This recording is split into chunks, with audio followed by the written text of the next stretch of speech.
سورۃ النساء نمبر 136 تا 137 پڑھیں گے۔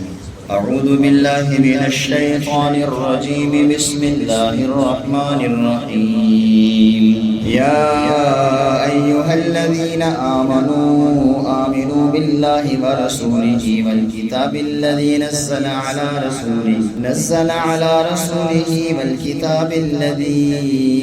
انزل من قبل ومن یکفر باللہ وملائکتہ وکتبہ ورسلہ واليوم الآخر فقد ضل ضلالا بعيدا يا أيها الذين آمنوا بالله ورسوله والكتاب الذي نزل على رسوله والكتاب الذي أنزل من قبل ومن يكفر بالله وملائكته وكتبه ورسله واليوم الآخر فقد ضل ضلالا بعيدا إن الذين آمنوا ثم كفروا ثم ثم ازدادوا كفرا لم يكن الله ليغفر لهم ولا ليهديهم سبيلا إن الذين آمنوا ثم كفروا ثم آمنوا ثم كفروا ثم ازدادوا كفرا لم يكن الله ليغفر لهم ولا ليهديهم سبيلا يا أيها الذين آمنوا ایمان والو آمنوا بالله ورسوله ایمان لو اللہ پر اور رسولوں پر والکتاب الذی نزل علی رسولہ اور اس کتاب پر جو اس نے اپنے رسول پر نازل فرمائی والکتاب الذی انزل من قبل اور ان کتابوں پر جو اس سے پہلے نازل فرمائی ومن یکفر باللہ جو شخص منکر ہوا اللہ کا وملائکتہ اس کے فرشتوں کا وکتبہ اس کی کتابوں کا اور رسولہ اس کے رسولوں کا والیوم الآخر اور آخرت کے دن کا فقد ضل ضلالا بعیدا وہ گمراہ ہو کر دور کی گمراہی میں جا پڑا ان الذین آمنوا بے شک جو لوگ ایمان لائے ثم کفروا پھر کافر ہو گئے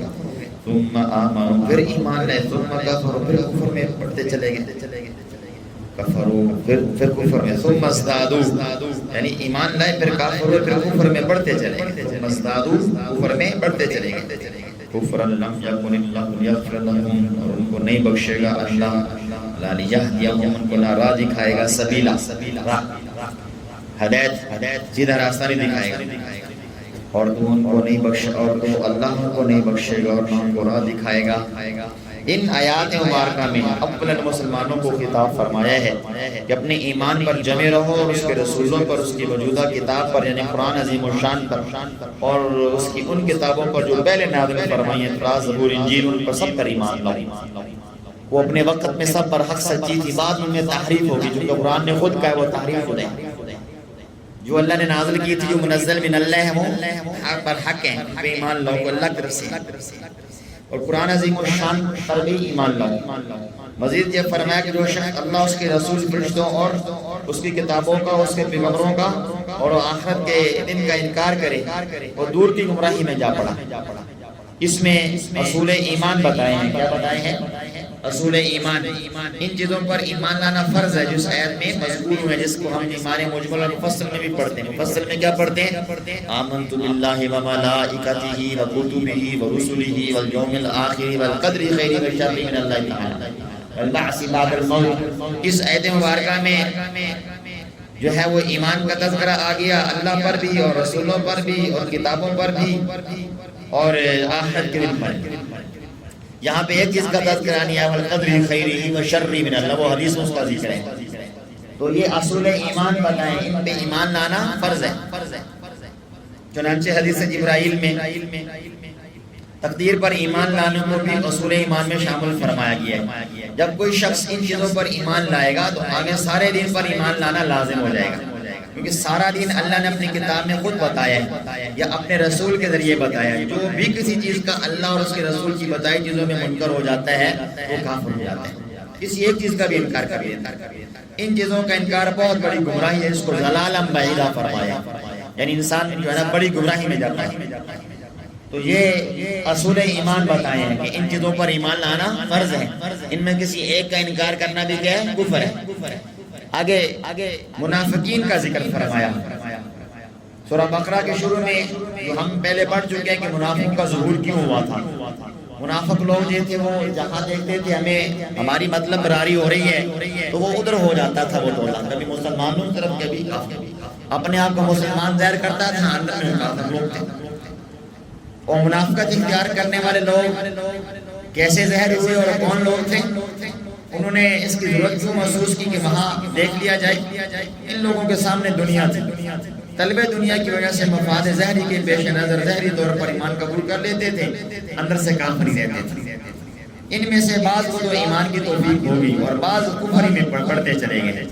جب انہوں نے یہ طریقہ اختیار کیا تو پیچھے پل کر دیکھنے اور آخرت کے نفع نقصان سمجھنے کا موقع انہوں نے ختم کر دیا۔ جو شخص کفر اور شرک پر مر جائے اس کی بخشش کبھی نہیں ہوگی، اور جب کفر پر مر گیا تو اس موت کے بعد جنت کی راہ دکھانے کا راستہ ہی رہا۔ بہرحال بعض حضرات نے فرمایا کہ یہ یہودیوں کے بارے میں ہے، منافقوں کی بجائے کس کے بارے میں ہے؟ پچھلے دونوں کفر بند کر دیں، یہودیوں کے بارے میں ہے۔ اول وہ ایمان لائے، پھر گائے کی بچے کی عبادت میں کافر ہو گئے۔ آپ کہنا یاد بنی اسرائیل کا واقعہ، حضرت موسیٰ علیہ السلام کو ایک پر تشریف لے گئے تھے تو پیچھے جو کافر لوگ کیا نام ہے، جو یہودی تھے وہ مشرک ہو گئے، بچے کی پوجا شروع کر دی، پھر توبہ کر کے مومن ہو گئے، پھر حضرت عیسیٰ علیہ السلام سے منکر ہو گئے، پھر انکار میں بڑھتے چلے گئے، یہاں تک کہ جانتے بوجھتے بھی نبی آخر زمان ہمارے محمود محمد مصطفیٰ صلی اللہ علیہ وسلم کی بعثت اور رسالت کے بھی منکر ہو گئے۔ تو بہرحال منافقوں کا ذکر ہو تو پھر ہمیں یہاں سبق یہ مل رہا ہے کہ طلب دنیا میں اسلام اور اسلامی تعلیمات کو خیر بات کہنا یہ بہت بڑی گمراہی ہے۔ کیا سبق ملا بھائی؟ طلب دنیا یعنی دنیا کی ہرس میں، دنیا کی تمام میں، دنیا کی لالچ میں انسان اسلامی تعلیمات کو یا اسلامی اصول و ضوابط کو، اسلامی قوانین کو، بنیادی چیزوں کو خیر بات کہہ لے، اس سے بڑا گمراہ انسان کوئی نہیں ہے۔ اور اگر یہ یہودیوں کے بارے میں ہو، یہودی لوگ پہلے جو ہے نا وہ مسلمان ہو گئے تھے، یعنی اپنے وقت پہ نبی پہ ایمان لے آئے، پھر کافر ہو گیا، پھر مسلمان ہو گئے، پھر کافر ہو گئے، اور اس کے بعد ان کا کفر بڑھتا ہی رہا۔ یہ ذہن میں رکھیں کہ جو بندہ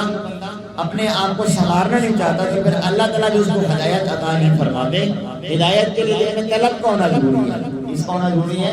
دل میں طلب کا ہونا ضروری ہے، اللہ سے انسان ہدایت مانگتا رہے۔ جب ہم نے سبق شروع کیا تو اللہ نے کیا فرمایا؟ یا ایھا الذین آمنوا آمنوا باللہ و رسولہ، اے ایمان والو ایمان لاؤ اللہ کے رسول پر۔ اب یہاں وہ محسن سوال اٹھاتے ہیں کہ یہ نہیں کہا کافروں ایمان لاؤ، مشرکوں ایمان لاؤ، ایمان والوں سے کہا جا رہا ہے وہ تو پہلے ایمان والے ہیں، وہ تو پہلے ہی ایمان والے ہیں۔ سمجھ لیجیے جو ابھی میں نے آپ سے عرض کی ہے کہ ایمان والوں کو کہا جا رہا ہے ایمان لاؤ، مطلب یہ ہے کہ ایک اوپر سے ایمان لانے والوں، یعنی زبان سے اقرار کرنے والوں، اب دل سے تصدیق بھی کرو، احکامات الہیہ اور جو بنیادی اصول ہیں، دین کے جو بنیادی چیزیں ہیں ان پر بھی مان لو، ان کو بھی مان لو، ان کی بھی تصدیق کرو، اور ان میں نبی کریم صلی اللہ علیہ وسلم کی رسالت بھی موجود ہے۔ تو کیا مطلب ہوا کہ ہم مسلمانوں کے سبق ہے جو ہم اوپر سے جو ایمان لائے ہیں، یعنی دنیاوی معاملات میں پڑے ہوئے ہیں اور دنیا کی طلب میں بھاگے پھر رہے ہیں، ہمیں دین کی بنیادی چیزوں کو سیکھنے کی بھی فرصت نہیں ہے، تو اللہ میں مخاطب فرما رہے ہیں کہ اپنے آپ کو مسلمان کہلوانے والوں صحیح مسلمان بن جاؤ، یعنی اپنے دل سے بھی تصدیق کرو، ساری جو میرے احکامات ہیں، نبی کے جتنے بھی پیغامات ہیں ان پر عمل کرنے والے بن جاؤ۔ سمجھ آ رہی کہ نہیں آ رہی؟ وَلَا لِيَهْدِيَهُمْ سَبِيلًا، اس کا ایک مطلب تو وہی جو اللہ تعالیٰ نے بحث کا راستہ نہ دکھائے گا، وہ کفر پر مر چکے، اور یہ بھی میں نہ ہو سکتا ہے ان کے بار بار کفر کی طرف لوٹنے کی وجہ سے قبول حق کی توفیق کی سبب ہو جائے گی، اور آئندہ توبہ کرنے اور ایمان لانے کا موقع نصیب نہیں ہوگا۔ اور ایسا ہی ہوا، سورۃ الصف میں بنی اسرائیل کے بارے میں فرمایا فَلَمَّا زَاغُوا أَزَاغَ اللَّهُ قُلُوبَهُمْ وَاللَّهُ لَا يَهْدِي الْقَوْمَ الْفَاسِقِينَ۔ تو اب ہمارے لیے یہاں سبق یہ ہے، وہ تو کفر کی حالت میں مر گئے، ہمارے لیے یہاں دو سبق کھڑے ہیں۔ ایک یہ ہے کہ ہم نے طلب سے اللہ سے ایمان مانگنا اور ایمان کی حفاظت مانگنی ہے، ہدایت کے لیے طلب کا ہونا ضروری ہے، اور اس کے ساتھ ہم یہ بات سمجھ لیں کہ اگر ایک مسلمان گناہ کرتا ہے اور پھر بار بار گناہ کرتا ہے تو ایک وقت ایسا آ جاتا ہے وہ توبہ نہیں کرتا، یا توبہ کرتا ہے تو پھر جان بوجھ کے گناہ پھر کر لیتا ہے، تو ایک وقت ایسا آتا ہے کہ اس کی توبہ کی توفیق اس سے چھین جاتی ہے۔ اب ہمارے حضرت سے ذرا سوال ہوا کہ حضرت جی یہ جو توبہ کی توفیق چھین جاتی ہے اس کا کیا مطلب ہے؟ انسان توبہ تو کر رہا ہوتا ہے، اس کو بھی بند کر دو، اس کو بھی بند کر دو، حضرت نے فرمایا کہ بعض اب ایسا ہوتا ہے کہ انسان سے گناہ ہو رہا ہوتا ہے، اس کا اثر اس کو سامنے نظر تو نہیں آ رہا ہوتا، وہ اعمال میں بھی لگا ہوتا ہے، توبہ کر رہا ہے، پھر جو ہے نا وہ گناہ کر لیتا ہے، توبہ کر رہا ہے، لیکن وہ جان بوجھ کے گناہ چھوڑنا نہیں چاہتا، اوپر سے توبہ کرتا ہے، سچے دل سے توبہ نہیں کرتا، سچے دل سے توبہ 100 مرتبہ بھی ہوتے تب بھی کرتا ہے، لیکن وہ اوپر سے توبہ کرتا ہے، گناہ کو چھوڑنا نہیں چاہتا۔ تو حضرت نے فرمایا کہ بعض دفعہ انسان دنیا ہی کے اندر اس کی پکڑ تو آتی ہے لیکن اس کو محسوس نہیں ہو رہا ہوتا، لیکن کئی مرتبہ ایسا ہوتا ہے کہ کئی گناہوں کی وجہ سے، توبہ نہ کرنے کی وجہ سے آخری وقت کلمہ پڑھنا نہیں چاہتا، کلمہ پڑھنے کی فرصت نہیں ملتی، ایسی حالت میں ہوتا جاتا ہے۔ یہ ہے توبہ کی توفیق چھین جانا، یا اس کا دل ہی نہیں کرتا توبہ کرنا، اس کو گناہ کی اتنی لذت مل جاتی ہے کہ اس گناہ سے ہٹنا نہیں چاہتا، پیچھے نہیں آنا چاہتا، جب اس کا دھیان ہی نہیں آتا توبہ کی طرف، توبہ کی توفیق چھین گئی۔ جب کم از کم آخری وقت میں کلمہ پڑھنا چاہتا، کلمہ پڑھنے کی فرصت نہ ملی، اچانک ایکسیڈنٹ ہوا، فوت ہو گیا، یا اس کو کلمہ لوگ تلقین کر رہے ہیں، زبان اس کی اٹک جاتی ہے، زبان سے کلمہ جاری نہیں ہوتا۔ تو توبہ کی انسان کو اگر گناہ نہ چھوڑے، گناہ میں لگا رہے، تو انسان سے بعض دفعہ توبہ کی توفیق چھین جاتی ہے۔ اللہ سے حالت سے محفوظ رکھے، یعنی قبول حق کی توفیق چھین جاتی ہے۔ اور دوسرا سبب یہ ہے کہ اگر انسان موقع ملنے کے باوجود ہدایت کی طرف نہ آئے، اپنی ضد اور حق دھرمی پہ اور گناہوں پہ تو نہ رہے، اور گناہوں پہ گناہ کرتا چلا جائے، تو اس کا انجام یہ ہوتا ہے کہ اس کو اللہ نے ایک موقع دیا تھا توبہ کرنے کا اور نیک اعمال کرنے کا، تو اب اس سے اللہ تعالیٰ پھر آخری وقت میں کئی مرتبہ بعض گناہوں کی نصیب مانچی ہے، بعض گناہوں کی، ان گناہوں کی مشائخ نے تفصیل بیان فرمائی ہے۔ ان میں سے 2 گناہ تو یہ ہیں، ایک بدنگاہی، انسان بدنگاہی کرتا ہے، اس کو نہ چھوڑے، این ممکن ہے آخری وقت نہیں مانچی ہے، اور دوسرا زنا کا گناہ، وہ گناہ ہے اگر اسے انسان زندگی میں توبہ نہ کرے، کسی حالت میں اس کو موت آ جائے، تو این ممکن ہے کہ آخری وقت اس کا ایمان محفوظ نہ رہے۔ اس لیے ہمیں چاہیے کہ جب اللہ میں موقع عطا فرما دے، ہمارا دل نرم ہو جائے اور ہمیں یہ بات دھیان میں ڈال دی جائے کہ تم ٹھیک نہیں کر رہے ہو، تو فوراً توبہ کر لینی چاہیے اور اللہ کو راضی کرنے کی کوشش کرنی چاہیے، بجائے اس کے کہ انسان اتنے گناہ کرے کہ گناہ کر کے اس کو واپس توبہ کی طرف لوٹنا، یا دین کی بات کا سننا، یا اللہ والوں کے بعد نصیحت کی بات، یا ہدایت اور ہدایت کے متعلق واقعات کا سننا، توبہ کے متعلق یا دین کی کچھ بات کا سننا ناگوار ہوئے۔ آپ دیکھتے ہیں کتنے ایسے بچے لوگ ہوتے ہیں کہ ان کے لیے دین کی بات سننے ہی جو ہے نا وہ ناگوار ہوتی ہے، وہ سننے نہیں چاہتے، وہ کہتے ہیں نہیں مجھ سے بات نہ کرو، جاؤ کسی اور کو جا کے دعوت دو۔ تو کئی دفعہ انسان کی حالت ہو جاتی ہے۔ اور سب سے آخر میں یہاں سے عرض کروں گا کہ دنیا کے پیچھے بھاگنے والے لوگ، دنیا کی ڈگریوں کے پیچھے بھاگنے والے لوگ، یا وہ لوگ جو دنیا کا نعرہ لگاتے ہیں اور اپنی دنیا کو بہتر کرنے کے لیے وہ دوسری تعلیمات کے پیچھے بھاگتے رہتے ہیں اور زندگیاں کھپا ڈالتے ہیں، اور دین کی تعلیمات سے منہ موڑتے ہیں، یا مدارس والوں سے منہ موڑتے ہیں، یا علماء کی صحبت میں بیٹھنا اپنے آپ کی سرخی سمجھتے ہیں، یاد رکھیں یہ انتہائی خطرے کی گھنٹی ہے۔ یہ لوگ الٹی ترتیب پہ دوڑ رہے ہیں، ان کا رخ جنت کی بجائے ان کا رخ کہیں اور پہ ہے۔ ان کو چاہیے کہ اپنے رخ کو سیدھا کریں اور کچھ وقت نکالیں دین سیکھنے کے لیے کہ دین کا تقاضا کیا ہے اور دین کی بنیادی چیزیں کیا جو سیکھنا ہمارے لیے ضروری ہیں۔ یقین کریں آج باہر کے طبقے میں کتنے ایسے نوجوان ہیں جو ایف اے بھی کر لیتے ہیں، بی اے بھی کر لیتے ہیں، اور ایم بی بی ایس بھی کر لیتے ہیں، اور نہ جانے کون کون سی ڈگریاں ڈپلومے حاصل کر لیتے ہیں، اور حالت یہ ہوتی ہے کہ ان کو دین کی بنیادی باتوں کے بارے میں بھی پتہ نہیں ہوتا۔ تو ہمیں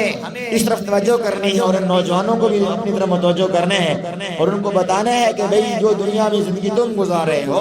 یہ زندگی ہمیشہ کی نہیں ہے، اس کے بارے میں پوچھ تاچھ ہوگی اور اس کے بارے میں سوال ہوگا، اور اگر خدا نہ خواستہ آپ نے ساری زندگی دین سیکھنے سے غفلت برتی تو تمہارا اللہ کے عذر قبول نہیں کیا جائے گا۔ اللہ فرماتے ہیں وَلَا لِيَهْدِيَهُمْ وَلَا لِيَهْدِهُمْ سَبِيلًا کہ اللہ ان کو راستہ نہ دکھائے گا، جو دیکھنا ہی نہیں چاہتا، جو آج کے دور میں جو مدرسے کا رخ ہی نہیں کرنا چاہتا۔ دیکھو یہ ہے تو کافروں کے بارے میں، لیکن ہمارے لیے بھی اس میں سبق ہے۔ جو ہم کیا سمجھنا چاہ رہے ہیں کہ جو مدرسے کا رخ دیکھنا ہی نہیں چاہتا، وہ جو علماء کی صحبت میں آنا ہی نہیں چاہتا، وہ جو دین کی تعلیمات کو حاصل ہی نہیں کرنا چاہتا، جس کے دل میں طلب ہی نہیں ہے دین حاصل کرنے کی، پھر اللہ اس کو محروم رکھتے ہیں۔ اس کو دنیا، بنگلے، کوٹھیاں، کاریں، بہاریں، عہدے اور شعبے اور شاہ سب کچھ منصب مل جاتا ہے، بینک بیلنس اس کے آ جاتے ہیں اس کے ہاتھ میں، لیکن دین سے محرومی کی وجہ سے وہ دنیا و آخرت کے اندر محروم ہے، اور اس سے بڑا کوئی محروم نہیں ہے جو جاتے ہوئے اپنے ہاتھ میں صرف اس کے پاس سونا چاندی گرم دینا نہیں رہو، زمین اور پراپرٹی اور راستے ہوں، لیکن وہ اس حال میں جا رہا تو اس کے ہاتھ میں کچھ بھی نہ ہو۔ اور ہمارے علماء نے لکھا ہے اور آپ دیکھتے بھی رہتے ہیں، جب انسان مالدار انسان فوت ہوتا ہے تو اس کے پیچھے اس کی اولاد ہی لگ بھڑ کے اس کی وراثت کو ختم کر دیتی ہے، اور وہ خود بیچارہ خالی ہاتھ جاتا ہے، وہ وراثت نہ دنیا میں کام ہے نہ آخرت میں۔ تو ہمیں چاہیے کہ ہم اللہ رب العزت کے قرآن میں غور کریں،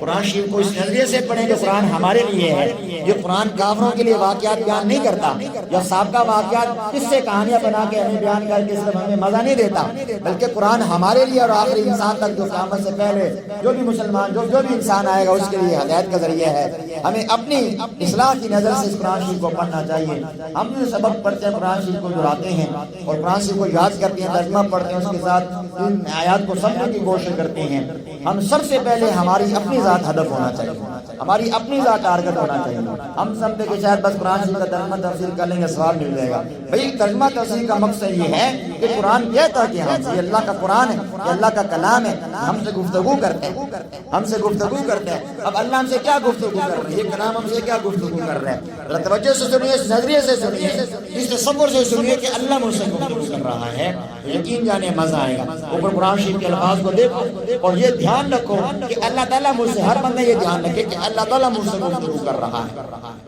یہ قرآن مجھ سے باتیں کر رہا ہے۔ یا ایھا الذین آمنوا، اے ایمان والو، آمنوا باللہ ورسولہ، ایمان لاؤ اللہ کے رسول پر، والکتاب الذی نزل علی رسولہ، اور اس کتاب پر جس نے اپنے رسول پر یعنی محمد صلی اللہ علیہ وسلم پر قرآن شریف نازل فرمائی، اس کتاب پر بھی، والکتاب الذی انزل من قبل، اور جو سے پہلے کتابیں نازل فرمائی ان پر بھی ایمان لاؤ۔ ومن یکفر باللہ وملائکتہ، اور جو اس کے جو ہے وہ منکر ہوا اللہ کا، اس کے فرشتوں کا، اس کی کتابوں کا، وکتبہ ورسلہ، اس کے رسولوں کا، والیوم الآخر، اور آخرت کے دن کا۔ جیسے لوگ کہتے ہیں، کافر لوگ کہتے ہیں آخرت کیا ہے، کچھ بھی نہیں، انکار کر دیتے ہیں، اللہ فرماتے ہیں گمراہ ہوگا، دور کی گمراہی میں، گمراہ ہو کر دور کی گمراہی میں جا پڑا۔ ان الذین آمنوا ثم کفروا ثم آمنوا ثم کفروا ثم ازدادوا کفرا لم یکن اللہ لیغفر لهم، بے شک جو لوگ ایمان لائے پھر کافر ہوئے، پھر ایمان لائے پھر کافر ہوئے، پھر کفر میں بڑھتے چلے گئے تو ان کو اللہ نہیں بخشے گا۔ ولا یہدیہم سبیلا، قرآن دکھائے گا۔ جی ہاں، یہ قرآن شریف کی ہدایت سب کے لیے ہے، یہ کوئی قصہ کہانی نہیں ہے، لفاظی نہیں ہے جو اللہ نے بیان فرما دیا۔ اللہ فرماتے ہیں نہ اس کو ہدایت ملے گی نہ اس کو جنت ملے گی۔ اللہ تعالیٰ رحم فرمائے، ہماری حالت میں ہدایت یا پھر لوگوں میں شامل فرمائے۔ وآخر دعوانا الحمدللہ رب العالمین۔